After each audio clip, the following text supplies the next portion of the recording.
So, your dog needs subcutaneous fluids. Here are some tips to help set you and your pet up for success. Administering fluid under your dog's skin is a convenient way to maintain hydration at home if they are not drinking enough water on their own. Your dog's hydration is important for their overall health, and keeping up with fluid intake will help support their body's normal functions and help them feel better. It may take a little time for your dog to get used to receiving subcutaneous fluids, but most dogs learn to tolerate the procedure if introduced with patience. First, you want to gather all the necessary supplies so that you're fully prepared. To give subcutaneous fluids, you will need a bag of fluids, IV line set, and a needle.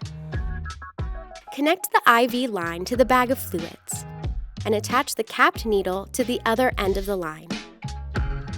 Release the clamp on the IV line to fill the line with fluid, and then reclamp it.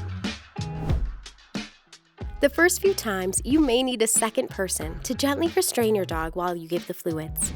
As your pet becomes accustomed to the process, you may be able to do it on your own. If you have a small dog, it may be easiest to place them on an elevated surface. To insert the needle, pinch the skin over your dog's neck with your fingers and lift up. This pulls the skin away from the underlying tissue, creating a skin tent. Uncap the needle and insert it into the center of the tent at an angle around 45 degrees to the body's surface. Elevate the fluid bag above your pet and release the clamp on the IV line, which will allow fluid to flow into your dog. You will need to keep your dog relatively still while they receive the prescribed volume of fluid to prevent the needle from coming out of their skin. If this happens, simply turn off the fluids and reinsert the needle using the same technique as before. A pocket of fluid will accumulate beneath your dog's skin, so don't be alarmed when you notice a hump forming.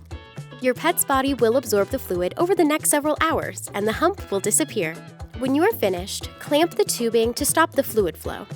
Withdraw the needle from your dog's skin, detach it from the tubing, and immediately place it into a sharps container or other hard plastic container.